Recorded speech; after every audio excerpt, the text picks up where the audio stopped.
We are talking about Extinction Rebellion with that organisation's Clare Farrell. Public service announcement. We had announced it would be Roger Hallam, but Extinction Rebellion changed their representative for the show. So absolutely fabulous to have you on. Thank you for joining us. Thanks.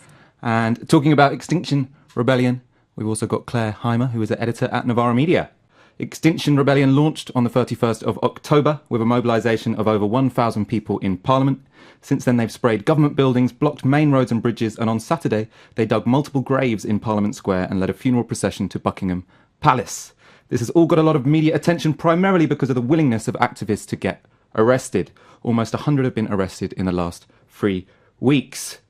So, Clare Farrell, these are your tactics. What are your demands? It's over 100 people have been arrested. Over 100 people. How many? What's the exact figure? I think it's over 130, but I'm not wow. sure. There's another 14 on Saturday.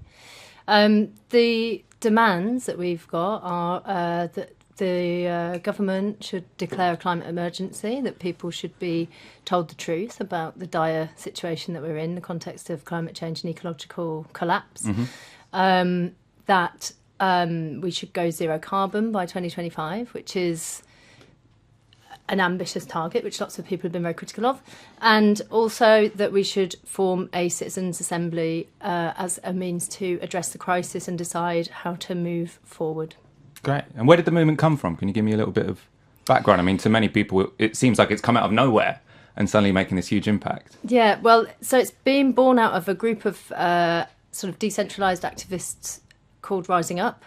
They've been together for longer than I've known them. So I'd say the work has been in process for longer than I've been involved, which is over 2 years. I've been involved for about a year and a half. The people that have kind of set this in motion up from the outset are people who've done a lot of research into social movements and how to achieve scaled change, and some of those people have been doing doctorate research. Some of those people have been long-term activists. There's a broad network of people who come from all different backgrounds, and they've been sort of putting their heads together for quite a long time to try and work out what to do in the face of obvious kind of systemic problems which are putting us at risk. And how did you advertise it? Because you got 1,000 people to the first one when I hadn't heard of you. So, I mean, how are you networking this movement? Well, it's been a community organising kind of method, really. So lots of people going into their local communities or travelling to other communities around the country and doing talks. So there's a talk called Heading for Extinction and What to Do About It, which was initially written by one person and then rewritten by another person, and then it's been rewritten by another person. So there are many versions of that, and lots of people sort of give their own voice to it.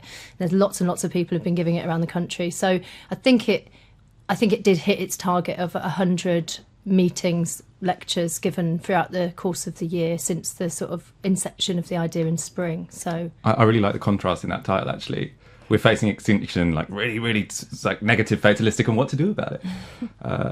Arrests. Okay, so I think one of the things that's separated or distinguished your organisation from other climate movements that have gone before, they've often involved arrests. So after blocking, say, airports or coal power plants, people have been arrested, and that's been, let's say, factored in when the action was started. But you seem to have gone one step further and said, we're actively looking to get as many people arrested as possible.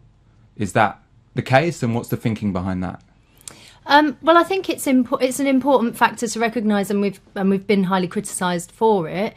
There's research to suggest that the effective social movements of the past that have really affected radical change, that's impacted on entire nations, have always involved huge numbers of arrests. There aren't any that don't involve that. So as a sort of empiricist, there's definitely somebody internally who's gone after that and said, this just has to happen.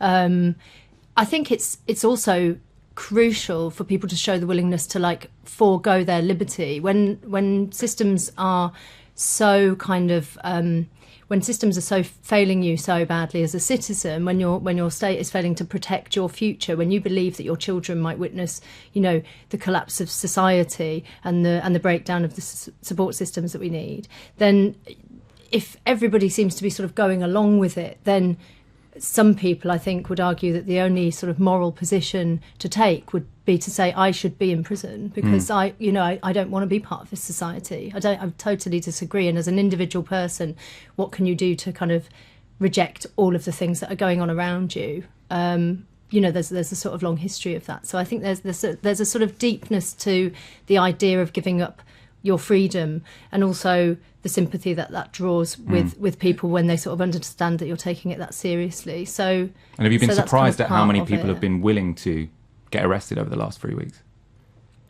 It's quite a lot. I'm surprised. I am impressed with the numbers in one sense, because I did think that you may see a big drop. Obviously, at the end of a talk that says we're heading for extinction, what would you be willing to do about it? There's 3 boxes you can tick. Would you help? Would you get arrested? Would you be willing to go to prison? So that was what was laid on the table for people to see what their sort of interest was. And when you go to certain communities, like you might have 40% of the room say, I would be willing to be arrested for a movement which might work. And let's just be frank, this is not something that we know is going to work. Okay, so we're not claiming that we've got the total solution here and that we're completely right. But then you have this percentage of people as well who would say, well, actually, I would also do a prison sentence because I think this is that important, And when you get those figures back, you know that when you go out on the street, how many of them are going to actually show up and how many of them are actually going to be willing to sort of follow that through. And I am sort of quietly surprised by how many people came and did that. And that leads me on nicely to the next question, which was, obviously none of us know how to achieve the goals we want. We're all, to some degree, stabbing in the dark. But I mean, what do you see as the plausible, as the possible avenue to achieving your goals via the action you're taking? How does Extinction Rebellion see the next month, the next year? What's the plan, basically? Okay, well, there was always a kind of strategy in place for an escalation in autumn, and then another one in the spring with kind of international solidarity. So there's lots of outreach going on.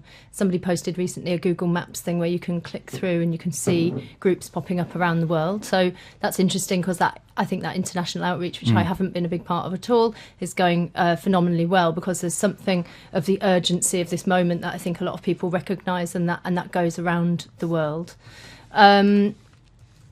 But for the meantime, I think what we all need to do is have a sort of breathe out and reflect. It's been an incredibly intense last few weeks. And we're very centred on debrief, reflection, and internally dealing with ourselves and dealing with each other and talking about how things work. And because I think some of us maybe were expecting something to really take off, but for me personally, this has gone non-linear, you might say. It's not what I expected, was for it to have this kind of amount of attention, or for us to be capable of doing what we did last Saturday and shutting down those many bridges at a time, all at the same time. And so there's a sort of, we all need a moment to take on board what's happened and talk about how we sort of keep momentum going forward. So I think in the interim, we're leading up to the 15th of April next year to something with international solidarity in terms of further rebellion. But in the meantime, we all have to work out what keeping momentum and not doing it for momentum's sake looks like, and that's something that we all, I think, need a moment to sort of think about. And I've just left a huge debrief session today, so I mean we're sort of working quite hard to try and process what's going on. So on Novara Media, we've had both positive and negative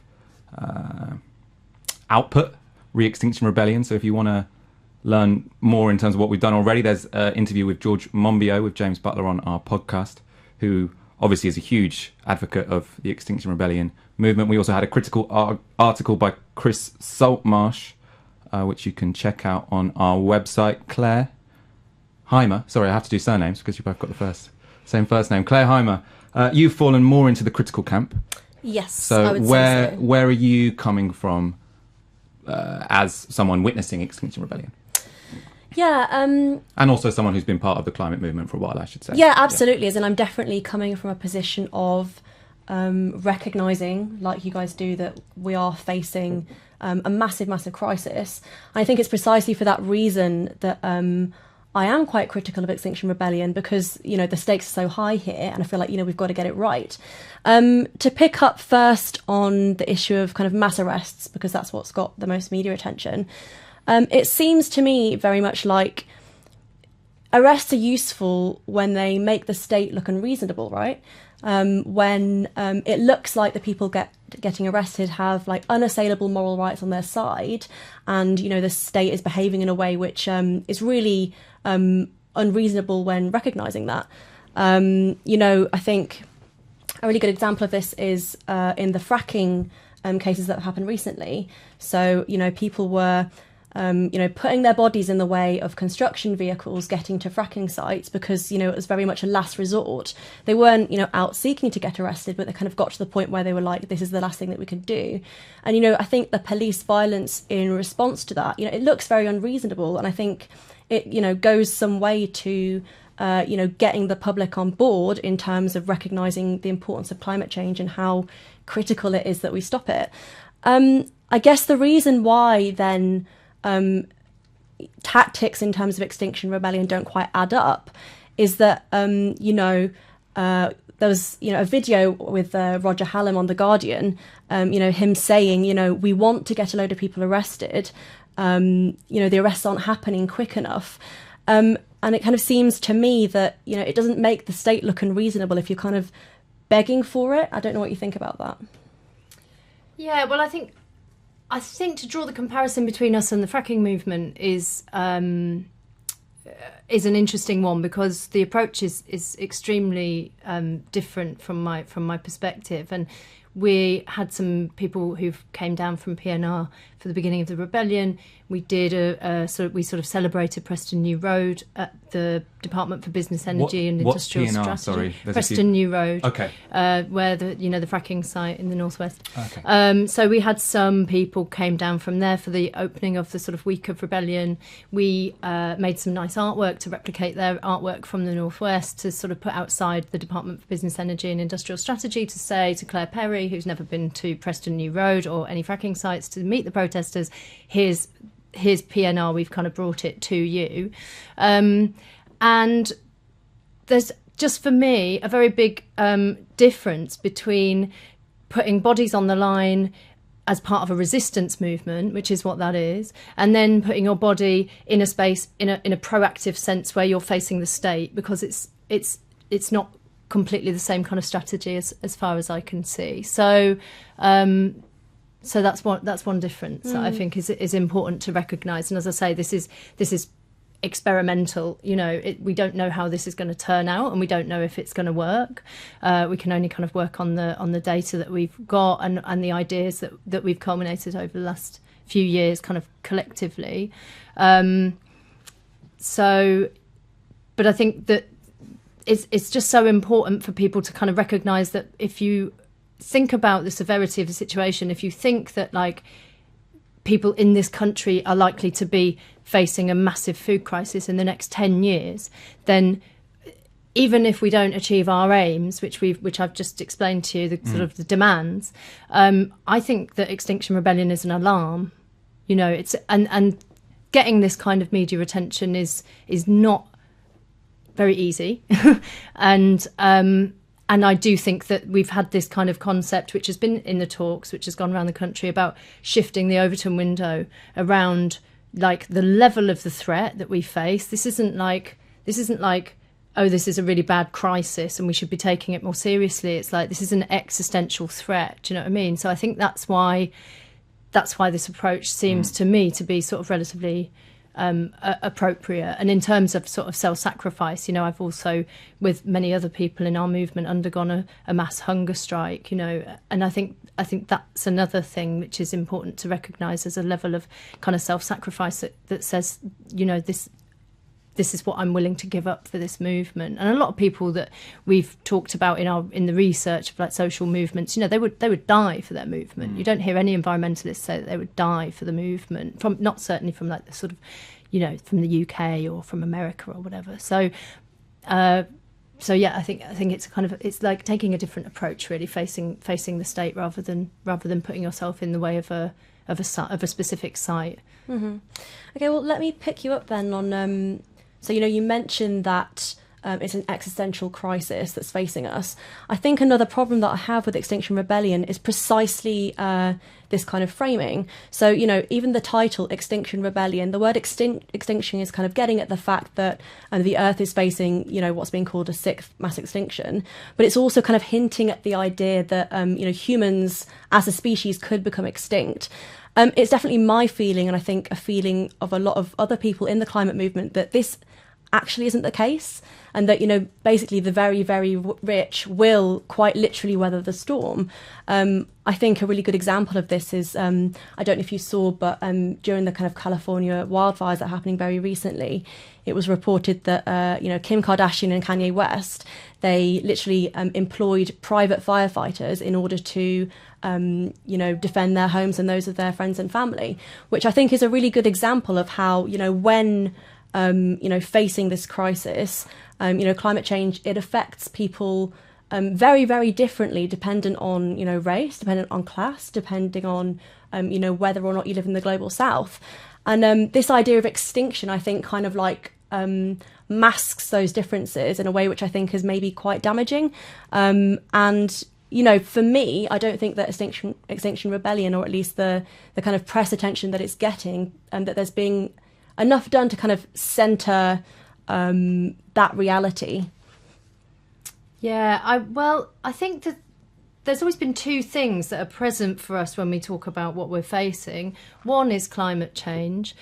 Some people within our group have been very focused on, looking at physical laws and then saying, if you lose all of the ice, then you gain heat because the dark water absorbs it and the white ice should be reflecting it. And so you can add up these kind of like projected figures and say, if we follow this path, then the world is already this far above the pre-industrial average, then it will go more, then we'll gain this through this feedback loop, and then we'll gain this through this. And you can see there that we end up on a catastrophic course. It's very important to us that that message around climate also comes with the message around the extinction crisis, because arguably if you could suck all the carbon out of the sky and you could fix climate change in some kind of like really rapid way, the world would still be losing life at a rate which is completely incompatible with our sort of organised life. And the temperature that we're already at is, with the carbon lag and what's locked in, we understand, and we talk about this a lot, that people all over the world are going to be affected by this in different ways. And if it goes beyond a certain point, which arguably lots of people have fought for through the Paris talks and stuff like that, the fight for people in the global south is we know it's so much more real. We know that the effects are already there. We know that we're likely to watch Bangladesh go underwater before people in the sort of westernized societies really sort of have to suffer too greatly on the consequences. But the real crux of what we've been trying to push forward in the conversation is that everybody in the world is going to face a lack of food. Everybody in the world is going to suffer because crops are declining and declining. And that just seemed to us, not from any kind of like big moral stance, we think it's the most important thing to talk about food security. But it is really important. And if you're trying to have a sort of universality of messaging, which is what we've kind of tried to achieve, so we're not politically affiliated. We don't want to sort of appear to be leaning towards the left or the right. If you want to really sort of present something to people that everybody can get behind, then I think everybody can get behind feeding their children. And if there's a mass food crisis, then the rich may be able to get firefighters in and protect their property to an extent, but then are they just going to live in like a barren wasteland until their food runs out? It's kind of, I think it's, for me, it seems quite likely that the rich won't just weather this storm. I don't think so. Not if it goes into the catastrophic place where I think it potentially could, I mean, I think it's precisely this kind of universality of messaging, which I understand in terms of like the point of view of trying to kind of get lots of people on board and engage in the campaign. But I think it is this moral appeal rather than a political appeal that I have a real problem with. And I, don't really see in the Extinction Rebellion movement a really clear understanding that this is a crisis, this is a political crisis of capitalism and of colonialism.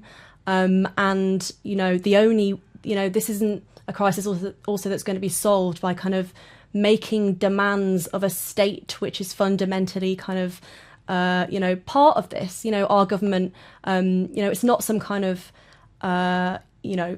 father figure that can just who's been led astray and is no longer kind of like protecting us, as I think some of the messaging around Extinction Rebellion has been saying.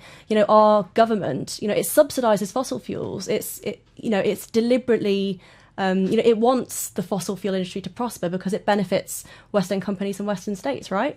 So I don't know. Just for me, there's a real lack of this kind of like political analysis, which I think is what's actually needed in order to understand the crisis as it exists, and therefore think through ways to tackle it.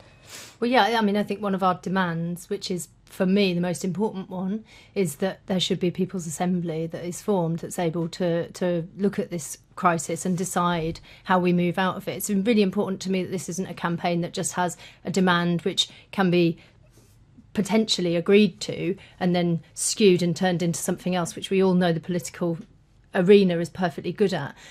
The proposal is for this to be a process. So there's a process which is what we want to put in place, which is a form of direct democratic process, which I think is something which would not just hand over power to the state. We're not saying, dear state, please save us, but we're recognising that we're not going to have a revolution and tear everybody out of Westminster and start from scratch again. It's got to be something that acts really, really quickly. And I think that there's enough kind of evidence about sortition-based people's assemblies that could be a really, really helpful way to kind of get people to politically be able to look at this situation. And we're not trying to offer solutions because the solutions are so sort of varied and the problem is extremely complex, and we don't want to put ourselves forward and say, we're here, we know what we're talking about, here's the answer. But we do think that there's a need to sort of shake the public consciousness, and I feel that that's what we're kind of already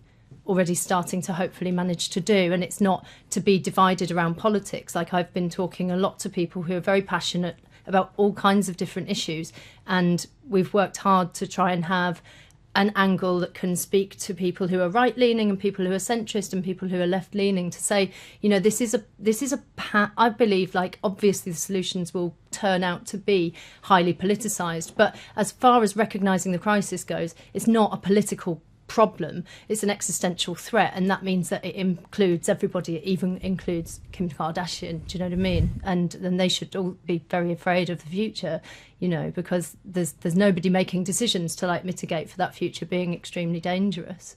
So that's kind of where we're coming from. I'm going to start bringing in some questions. I mean, you keep asking questions as well, but Tanisara Mary Weinberg says, so what is Clare Hymer's strategy? And Nikki M says, it's all very well criticising Extinction Rebellion, but what's the alternative? Everything else has been tried and has failed. Yeah, so I mean, I've been thinking about this a lot today, and I kind of actually disagree with the suggestion that everything has been tried and failed. I think, fundamentally for me, a key problem with Extinction Rebellion is that they're not actually targeting the businesses which are, perpetuating the crisis, right? One thing that hasn't been tried on a mass scale, I think, is targeting the banks. So, fossil fuel companies, they're very, very wealthy, but they don't have the liquid cash that's necessary in order to build their own infrastructure. They need banks to finance that. And so I really think that, a very targeted campaign at banks to defund the fossil fuel industry, with kind of the mass support that Extinction Rebellion has been getting, could be a real avenue for success. It's been tried and tested a little bit already by organisations like People and Planet, like 350, and with a very limited amount of pressure, there have already been wins there. So for me personally, that would be a much more strategic angle. I also think we do need to talk about the role of policy making and the Labour Party in this. So it kind of seems very much to me like, with the time we've got, which, according to various reports is, maybe about 12 years, there's no time to kind of build brand new political institutions through which to address this crisis. And Labour's I don't think you could ever say that it's ever been the party of the environment. It's, never been particularly exciting in terms of environmental policy. But I do think that the, what we've seen recently does show real promise for how we could really push for policies. So, through democratising policy making as well as other parts of the party in order to really make people's demands on climate change heard. I don't think it would be easy, but to me it feels a hell of a lot more realistic than what Extinction Rebellion's proposing.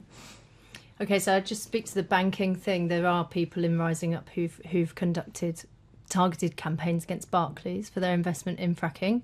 So that is something that we've already been a part of. In terms of speaking about the Labour Party, I think what we're trying to put forward here is that a kind of recognition of virtue ethics and thinking about when you face something that's very severe and very urgent, what does it mean to live a good life? Now, when I went on hunger strike, I sat outside the Labour Party headquarters and told them that I was not going to eat anything until they agreed to draw a 3-line whip against the expansion of an airport runway at Heathrow, and that was because we wanted to put across to them the morality of this situation. It's not acceptable for a progressive leftist party, I don't think, now in the current context, the situation that we're in, to not sort of say to all of its members, we have to be categorically against climate change, and it's very high risk, and nobody's paying any attention to the precautionary principle, and for that reason we should take a very, very strong moral stance on it. I don't think that it's appropriate to sort of tweak at the sides of politics and talk about writing policy which may or may not work or may not get Labour Party members to vote for it. We got voted heavily down in the Labour Party in that vote. We lost that massively, and they said strategically to us there was nothing better that they could do. Drawing a 3-line whip on that wasn't a good idea for them, and so they weren't going to do it, and it wouldn't work anyway. But why isn't the Labour Party better on green issues? It's sort of historically, I think the left is about Labour and capital, and I understand that all of that, and I would be a left-leaning person myself if we were talking about politics, but this just isn't, for me, an appropriate place to sort of talk about the nuances of political position. And I think that's why our voice has been criticised so much for being so sort of universal messaging heavy, because it's just trying to get people to understand that this needs for everybody to sort of look down, deep inside themselves, and think about what the future looks like and what they might do to change that. And I don't think that I have all the solutions, and I don't think that the Labour Party has the solutions, and I don't think the trade unions are going to save us. I don't think that anything that exists right now is going to save us, and that's the kind of deep grief for the sort of unfathomably kind of tragic situation that we're in, is what we're asking people to sort of go into grief and move into action, and then let's see kind of where that goes. And I think there's hopefully room for all of this stuff to kind of merge together eventually, and for people to have constructive conversations and work out where the left is and where the right is, and what it all means politically. But I think for now this isn't really, for me, about talking about sort of Labour policy. I don't think that's an appropriate conversation to sort of have straight away, because we're still in the phases of sort of helping the public to sort of go, oh right, we've got no time left, and that's not okay, and what do we think about that? Do you know what I mean? There's a sort of overstepping of people from kind of thinking that they're in a state of abject denial to this kind of doomism, and everyone's saying, oh, we're totally fucked. But actually there's been no space in the middle, I don't think, for anybody to kind of take on board the magnitude of what we're facing and how much we've destroyed already and what dangerous position we're in. So for me, that's kind of that's just where I am, and also, by the way, I'm only one person as part of a very big decentralised movement. I've got a question from Darla Gabriel, who's one of ours. She's a Novara editor watching. What relationship do you have with frontline communities in the Global South and Indigenous communities facing the brunt of the crisis? How are you acting in solidarity with them? So we've been networking. That's not my area, but I know that we've been networking with various groups, and we've been developing some quite nice connections with some African communities, and certainly one group with Stop the Manganese. I think it's been a challenge for people to kind of make those connections, and as we're sort of only just launching, it's not something that we feel is as strong as it needs to be. And we've tried to bring like the witnesses from the Global South to the bridges on that Saturday when we blocked them, and bring them to the fore and ask them to speak to us and ask them for what they need really to sort of be empowered to become sort of part of the movement or to join in or whatever, you know. And I think those conversations, those relationships need to be built quite carefully.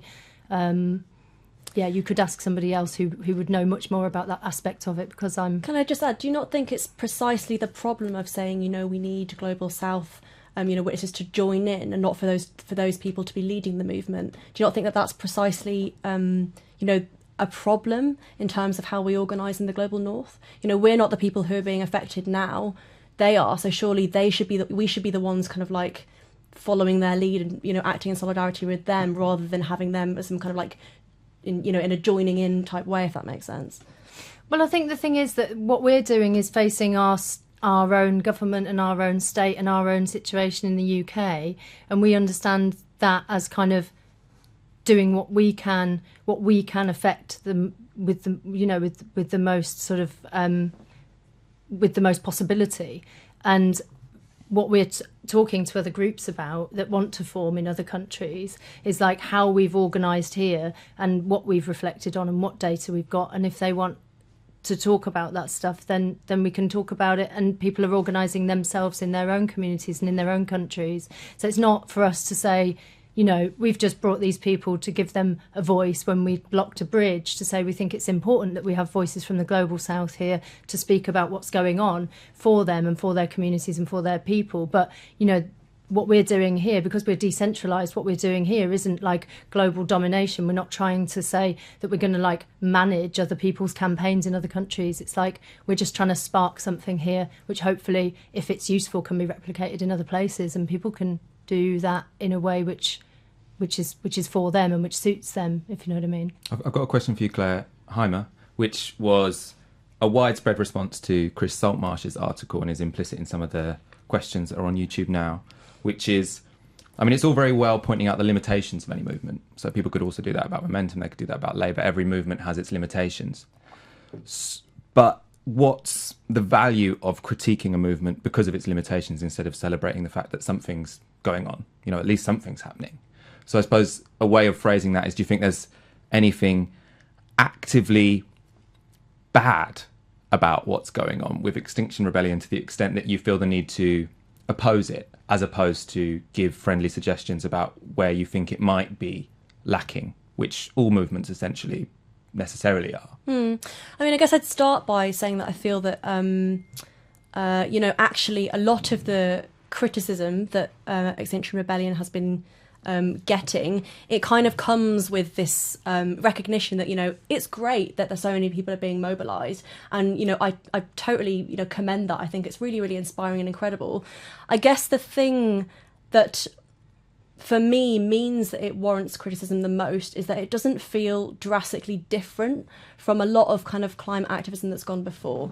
As in, even, you know, I came down to the demonstration on Saturday, and, you know, I actually found it quite dispiriting how many faces I recognised from, you know, COP21 in Paris, you know, from, you know, people who live in a kind of eco community that my parents live in back in Lancaster. And I found that worrying, you know, also looking in terms of, looking at Extinction Rebellion in terms of its strategy, because it seems like that also is really not particularly new, that I think it is important actually to criticise it because, you know, as you so rightly point out, we've got so little time in order to find a solution to this crisis. And if Extinction Rebellion isn't offering us anything new, then we do need to criticise that in order to find a way forward. We're going to do final points, and then we're moving on to Brexit in the second half.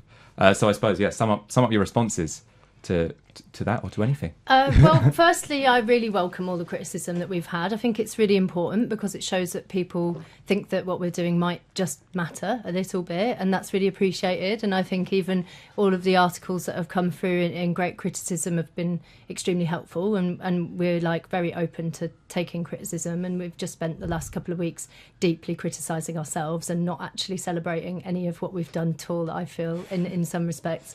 So it's important that people know that that gets heard, it gets discussed. We take it all very seriously. It's important to us.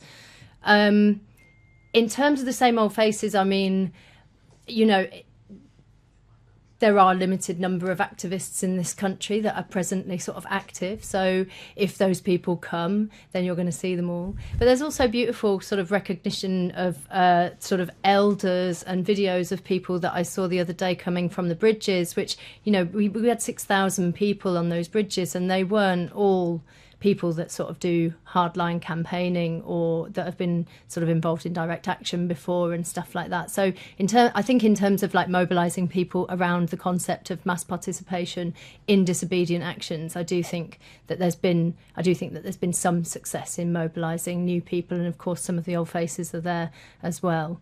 But yeah, I mean, I think so far it's been a very interesting few weeks, and hopefully we can continue to grow and find all of the other people who feel that they've never kind of necessarily had a place to go. And just I would say on one thing about the talk and the way that we've like got people involved, I have met quite a few people through the course of like doing outreach and speaking to people about this topic that, you know, when they witness people sort of talking about the graveness of the threat that we face, some people do come to you and say, I'm so glad that you've just said that, because usually my friends are all saying that I'm mental because I think that like the world's going to collapse and I don't have a space in which I can be honestly as concerned as I am about that. So it's, you know, it's trying to open up quite an emotional place, and it's important that people recognise that. Clare, Hymer. I guess my final point would just be that I do think that there is a lot to commend in terms of how Extinction Rebellion has mobilised people really quickly. But just to say that I feel, as it stands, it may be good for kind of raising attention of the issue of the climate crisis. But in terms of a strategy of kind of blocking roads and therefore somehow managing to get the government to kind of like cede to your demands, I don't think that's practical. But I do think that a lot can be done with that energy if it is directed in a more strategic way. Yes. Brilliant. Well, thank you both so much for coming on. Thank you, Michael. I'm sure we'll definitely be speaking to you more soon, Clare, because you're a Novara crew, and I'm looking forward to looking at the development of Extinction Rebellion.